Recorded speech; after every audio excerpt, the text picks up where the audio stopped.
सभी का स्वागत है आज की इस क्लास में, जहां हम देखेंगे जीएस के बारे में सारे प्रश्न जो आपके माइंड में हैं कि आप किसी भी एग्ज़ाम की तैयारी कीजिए तो उसमें जीएस आपको देखने ही मिलेंगे। तो उससे हमारे मन में बहुत सारे डाउट रहते हैं, आखिर जीएस में क्या पढ़ना होता है, कैसे पढ़ना होता है, क्या टॉपिक होते हैं और कितना अंक आता है और कितना अंक पढ़ना होता है और कैसे इतने बड़े सिलेबस को मतलब कवर भी नहीं हो पाते और सच में हार्ड भी होते हैं। तो चलिए शुरू करते हैं कि आपको जीएस के बारे में पढ़ना क्या है। मैंने जितने भी प्रश्न बन सकते हैं और जितने भी प्रश्न जीएस में पूछे जाते हैं, जिस जिस भी टॉपिक से पूछे जाते हैं, मैंने सारा मेंशन किया हुआ है। तो चलिए शुरू कर लेते हैं। बाकी चैनल पर आप नए हो तो चैनल सब्सक्राइब कर लीजिए। तो चलिए शुरू करते हैं आज की इस वीडियो को। देखो, पहले जो जीएस की बात होती है तो आपको जो है सो सिलेबस पहले कवर करना पड़ेगा, जैसे history, political science, economics, geography, ये तो सिलेबस होगा। फिर जनरल साइंस में फिजिक्स, केमिस्ट्री, बायोलॉजी, ये इससे प्रश्न पूछे जाते हैं। जैसे आर्ट एंड कल्चर से प्रश्न पूछे जाते हैं, तो उसमें मैंने सारे टॉपिक लिख दिए। तो शुरू कर लेते हैं अपने पहले। देखो, शुरू में मैंने लिखा है कि भारतीय इतिहास। भारतीय इतिहास में मैंने लिखा है प्राचीन भारत के बारे में, ठीक है। ये है प्राचीन भारत, ठीक है। प्राचीन भारत के बारे में पहला, प्राचीन भारत में आपको हड़प्पा या सिंधु घाटी की सभ्यता, इससे प्रश्न पूछे जाएंगे जो बहुत ही डाइवर्सिटी का है, ठीक है। हड़प्पा या सिंधु घाटी अपने आप में एक बहुत बड़ा अध्याय है, इससे प्रश्न पूछे जाते हैं। वैदिक संस्कृति, जो ऋण वैदिक काल, उत्तर वैदिक काल हुआ, इससे प्रश्न पूछे जाते हैं। महाजनपद काल, जो 16 महाजनपद हुआ था, ठीक है, उससे प्रश्न पूछे जाते हैं। उसके बाद ये जो धार्मिक आंदोलन हुआ, ये सब कितने, ये सब, ठीक है, प्राचीन काल के बारे में। फिर मौर्य काल के बारे में बहुत सारे राजा हुए, उससे प्रश्न पूछे जाते हैं। अशोक महान हुआ, चंद्रगुप्त मौर्य हुआ, बिंदुसार हुआ, ठीक है, उसके पुत्र और पुत्री संघमित्रा हुई। संघमित्रा, ठीक है, उसकी पुत्री का नाम है संघमित्रा, तो वो हुआ। संगम वंश। गुप्त काल, गुप्त काल में बहुत सारे महान महान जो है शासक हुए, जिससे प्रश्न पूछे जाते हैं। और ऐतिहासिक स्रोत इतने पूछे जाते हैं जो केवल आपके एंशिएंट हिस्ट्री होते हैं उससे। फिर दूसरे आते हैं मध्यकालीन भारत, ठीक है। मध्यकालीन भारत में उत्तर भारत राजपूत काल से प्रश्न पूछे जाते हैं। उसके बाद सल्तनत काल से प्रश्न पूछे जाते हैं। ये हम मध्यकाल में चल रहे हैं। सल्तनत काल में पढ़ेंगे आप 1206 से लेकर 1206 से लेकर 1526 तक आप जाएंगे तो आपको जो है सो सल्तनत काल मिलेगा, जिसमें से आपको जो है 5 राजवंश, जैसे गुलाब के लिए तो सांस लो, जैसे गुलाब से हो गया गुलाम वंश, उसके बाद खिलजी वंश, उसके बाद हो गया आपका खिलजी वंश, खिलजी वंश के बाद हो गया तुगलक वंश, तुगलक वंश के बाद सैयद वंश, सैयद वंश के बाद लोधी वंश। फिर इस जो है सो इस वंश के बारे में जो है डिटेल में आप पढ़ेंगे इसमें। फिर विजयनगर साम्राज्य में हरिहरबुक्का के बारे में पढ़ेंगे, जो 1336 में दोनों भाई के संगम वंश के थे, कैसे इसने इसकी स्थापना की, कैसे ये बिखर गया, ठीक है। इसमें भक्ति आंदोलन के बारे में पढ़ेंगे। मुगल काल में पढ़ेंगे, मुगल काल में बहुत सारे शासक हुए, बाबर हुआ, अकबर हुआ, हुमायूं हुआ, जहांगीर हुआ, औरंगजेब हुआ, शाहजहां हुआ, ठीक है। तो उसके बारे में पढ़ेंगे। मुगल काल एक बहुत बड़ा अपने आप में अध्याय है। मराठा सम्राट शिवाजी के बारे में पढ़ेंगे, पेशवा के बारे में पढ़ेंगे, वाजीराव मस्तानी के बारे में पढ़ेंगे, तो इसमें आता है, ठीक है। यूरोपियनों का आगमन, यहाँ से क्या हुआ था, मध्यकालीन भारत में जब मध्यकालीन जब एंड होने पर था तो अंग्रेजों इसमें एंटर कर जाता है, ठीक है। अंग्रेज क्या करते हैं, इसमें एंटर कर जाते हैं, तो यहाँ से क्या होता है, अंग्रेजी राज्य का शुरुआत हो जाता है। और जब अंग्रेज आते हैं, जो 1787 का निर्णायक युद्ध होता है, जिसके बाद क्या होता है, भारत की स्थिति ही बदल जाती है, मानचित्र ही पूरा बदल जाता है अंग्रेजों के आने से। तो यहाँ पर जो है मध्यकालीन भारत समाप्त हो जाता है और यहाँ यूरोपियनों का आगमन हो जाता है, अंग्रेजों का आगमन हो जाता है। अब यहाँ से आधुनिक भारत शुरू होती है। तो आधुनिक भारत में आपको क्या क्या पढ़ना रहता है, ब्रिटिश सत्ता का विकास, जो अंग्रेज आया था, जिसने अपने कंपनी के माध्यम से, ईस्ट इंडिया कंपनी के माध्यम से भारत पर, भारत के कारोबार पर कैसे हथिया लिया था, उसके बारे में पढ़ेंगे।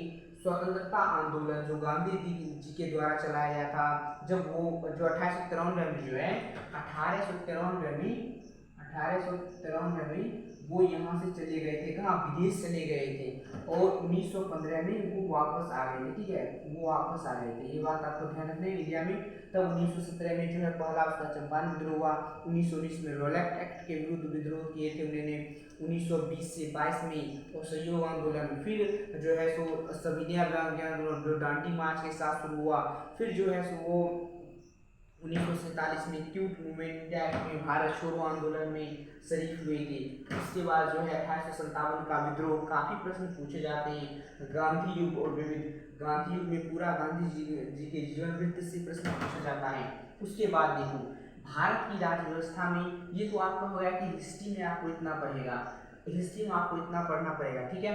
पहले देखो जो प्राचीन हुआ उसे हड़प्पा सभ्यता या सिंधु घाटी सभ्यता, वैदिक संस्कृति, महाजनपद काल, धार्मिक आंदोलन, मौर्य काल, संगम काल, गुप्त काल, और ये हो गए ऐतिहासिक स्रोत, ये आपको प्राचीन भाग में पढ़ने मिलेंगे।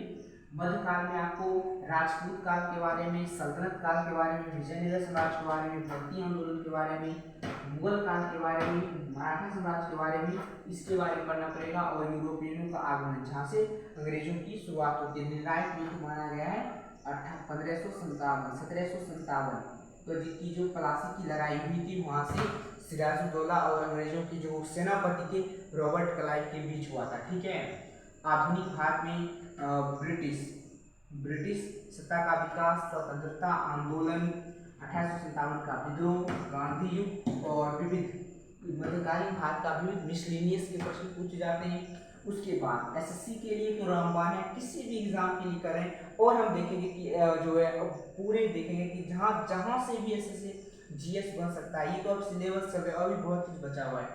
भारतीय राज्य व्यवस्था, भारत का संवैधानिक इतिहास, संविधान सभा, प्रस्तावना, संविधान की विशेषताएं, संविधान के स्रोत, संविधान के भाग, ठीक है।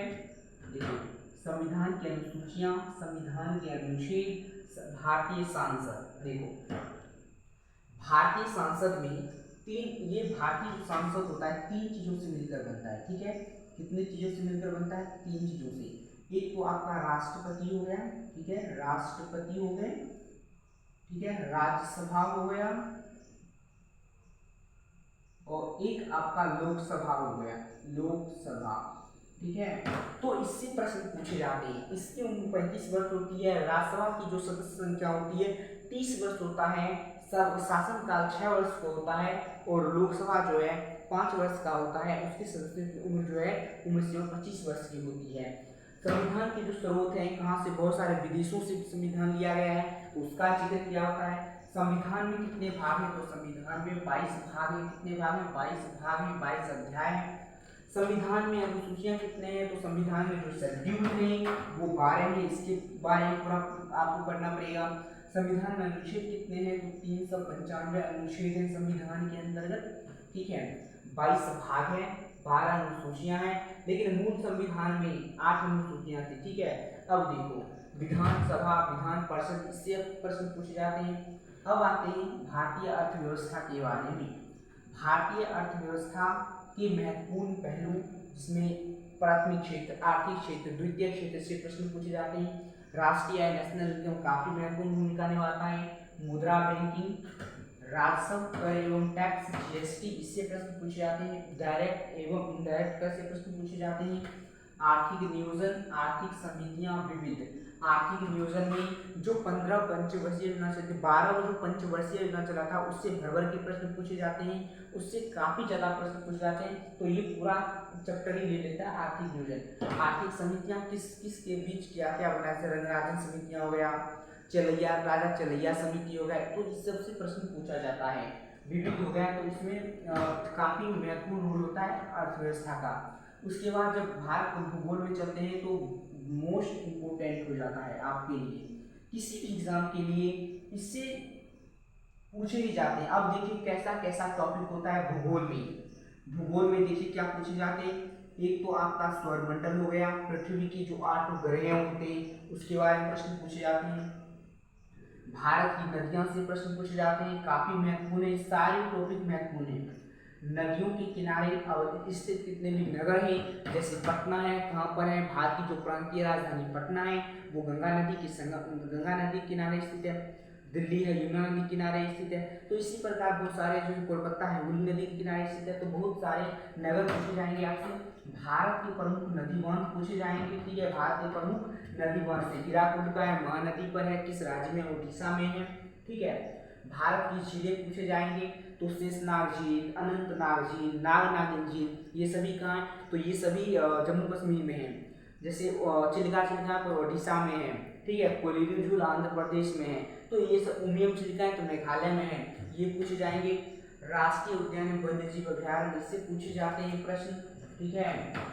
ये तो हो गए आपके भूगोल, ठीक है, भारत के बारे में पूछे जाते हैं भूगोल में। भूगोल में इतना सारा प्रश्न, इतने सारे टॉपिक से प्रश्न पूछे जाते हैं।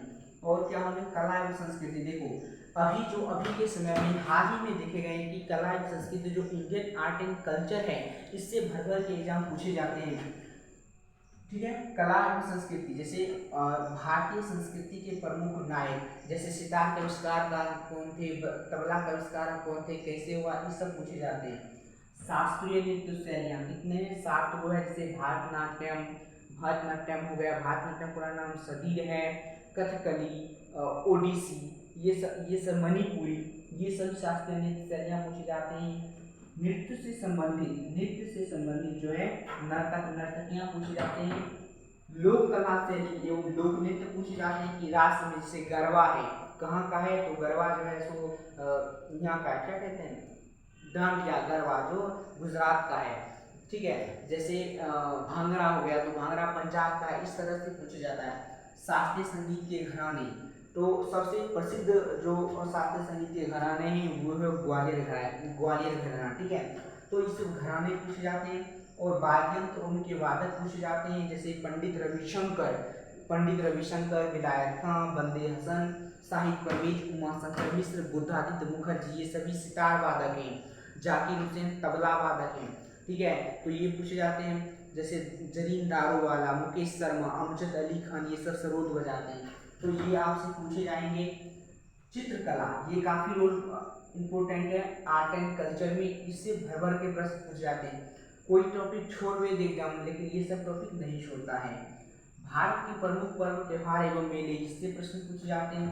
भारत के प्रसिद्ध मंदिर, इससे प्रश्न पूछे जाते हैं। प्रसिद्ध ऐतिहासिक जो स्थल है, उससे प्रश्न पूछे जाते हैं। वो सभी जो है आर्ट एंड कल्चर के विषय होते हैं। ये सब प्रश्न आते हैं। उसके बाद सामान्य विज्ञान की बात कर लें, तो सामान्य विज्ञान में आपके भौतिकी, रसायन और जीव विज्ञान से एस्थेटिक जीके पूछे जाएंगे। एस्थेटिक कहने का मतलब मान लो कि जैसे जीव विज्ञान है, तो जीव विज्ञान में जैसे एस्थेटिक कहेंगे कि जो देखो, जैसे हम लोग पढ़ते हैं कि जैसे सर्वदाता, जैसे मान लो कि हम जो भोजन खाते हैं, तो हमारे जो भोजन में जो बचता है, तो क्या किस चीज़ में टूटता है, हम जो भोजन खाते हैं किस चीज़ में टूटता है, तो एमाइलेज के रूप में टूटता है। हमारे शरीर में कितनी हड्डियाँ होती है, 206 होती है। जो नवजात शिशु होते हैं उसमें कितनी हड्डियाँ होती है, तो उसमें 300 हड्डियाँ होती है। जो सबसे ज़्यादा प्रोटीन होता है वो किसमें होता है, तो सबसे ज़्यादा प्रोटीन हमारे खाद्य आहार में सोयाबीन में होता है। तो इस सब ऐसे प्रश्न पूछे जाते हैं इससे, ठीक है, जीव विज्ञान से। ऐसे विटामिन से प्रश्न पूछ लिए जाएंगे कि विटामिन के आविष्कारक कौन थे, अंक थे। विटामिन B1 का, विटामिन ए की कमी से कौन रोग होती है, विटामिन बी की कमी से कौन होती है रोग होती है, विटामिन सी का रासायनिक नाम क्या है, विटामिन डी का रासायनिक नाम क्या है। तो ऐसे प्रश्न इससे रहेंगे। फिर रसायन विज्ञान से सूत्र पूछ दिए जाएंगे। फिर भौतिक विज्ञान से कुछ एस्थेटिक के प्रश्न पूछे जाएंगे जो आसान होते हैं, आप कर लेंगे। उसके बाद एक बहुत ही महत्वपूर्ण रोल अदा करता है कंप्यूटर साइंस, ठीक है। कंप्यूटर साइंस से पूरे कंप्यूटर के बारे में, जैसे इंग्लिश में भी प्रश्न होते हैं, इसलिए मैंने यहाँ पर लिखा है कंप्यूटर साइंस से कहते हैं CPU, सेंट्रल प्रोसेसिंग यूनिट, जिससे कंप्यूटर का मस्तिष्क कहते हैं। ROM, random access memory, RAM, random जो है रीड ओनली मेमोरी, ये सब प्रश्न पूछे जाते हैं इस कंप्यूटर से। खेलकूद, देखो खेलकूद भी बहुत ही ज़्यादा ट्रेंडिंग क्वेश्चन है, और इस टॉपिक से भी काफ़ी प्रश्न उठाए जाते हैं। जैसे देखो पहला, विभिन्न देशों के राष्ट्रीय खेल, विभिन्न देशों के क्या राष्ट्रीय खेल है, भारत की क्या राष्ट्रीय खेल है, हॉकी है। तो ये पूछे जाते हैं। खेल और उनके जन्मदाता देश, खेल और उनके जन्मदाता देश, कौन खेल से कितने और किस खेल में कितने खिलाड़ियों की संख्या होती है, ये बहुत इंपॉर्टेंट रोल है, ये पूछा जाता है। सबसे जो ज़्यादा खेल में खिलाड़ियों की संख्या होती है वो होती है रग्बी फुटबॉल में। रग्बी फुटबॉल में सबसे ज़्यादा प्लेयर होते हैं, वो होते हैं 15। याद रखिएगा, ये होता है खिलाड़ियों की खिलाड़ी और उनके उपनाम।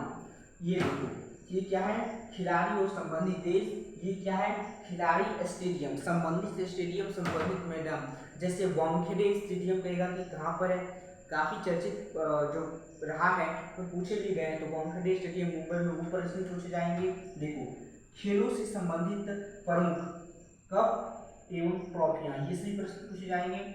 7 नंबर जो टॉपिक है, खिलाड़ियों द्वारा लिखित पुस्तकें, खिलाड़ियों द्वारा जो जितने भी लिखे पुस्तकें वो सभी प्रश्न पूछे जाएंगे। खेलों संबंधित पुरस्कार, खेलों संबंधित कौन कौन पुरस्कार होते हैं वो सब पूछे जाएंगे। ओलंपिक खेल पूछे जाएंगे और आपसे कुछ मिसलेनियस के प्रश्न पूछे जाएंगे। तो ये सभी हो गए आपके खेल से संबंधित। अब हम बात करते हैं विविध।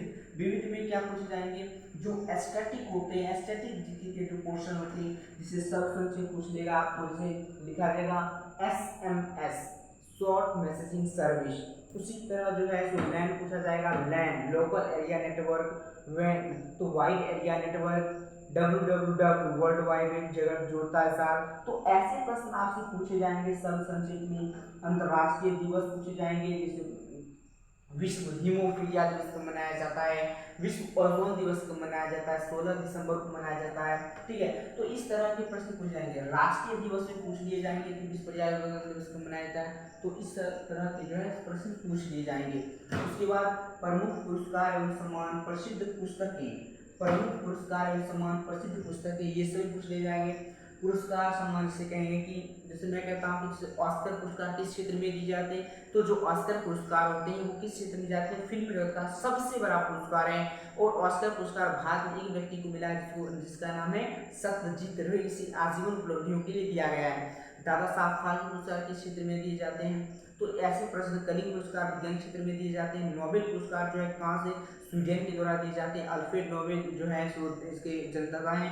तो ये प्रश्न पूछे जाते हैं। और देखो, भारत के राष्ट्रीय प्रतीक, किससे प्रश्न पूछे जाते हैं। जब आप ये सभी टॉपिक कवर कर लोगे, जब आप ये सभी टॉपिक कवर कर लोगे तो अंत में आपको इसके साथ ही एक चीज पढ़ने को मिलेगा जिसको हम लोग कहते हैं करेंट अफेयर।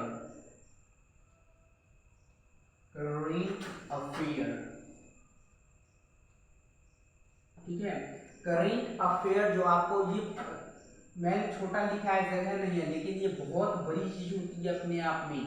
ठीक है, करेंट अफेयर जो हाल फिलहाल में जो चीजें चल रही है, सरकार ने कौन सी योजनाएं लाई, किस देश से क्या अमेंडमेंट हुआ, कौन से समझौता हुए, कौन सी संधि हुई, क्या देश में नया चल रहा है, क्या हुआ है, कोई महत्वपूर्ण हाल फिलहाल की जो घटनाएं हैं, सुप्रीम कोर्ट ने क्या आदेश दिया, क्या जो जनजाति है या कुछ भी ऐसी तरह के जो बातें निकलती है जो हमारे डेली लाइफ से जुड़े होते हैं, तो उसे करंट अफेयर में इंक्लूड किया जाता है और आपको करंट अफेयर पढ़ना पड़ता है। तो आई होप कि आपको समझ में आया हो कि जीएस में कितना पढ़ना होता है।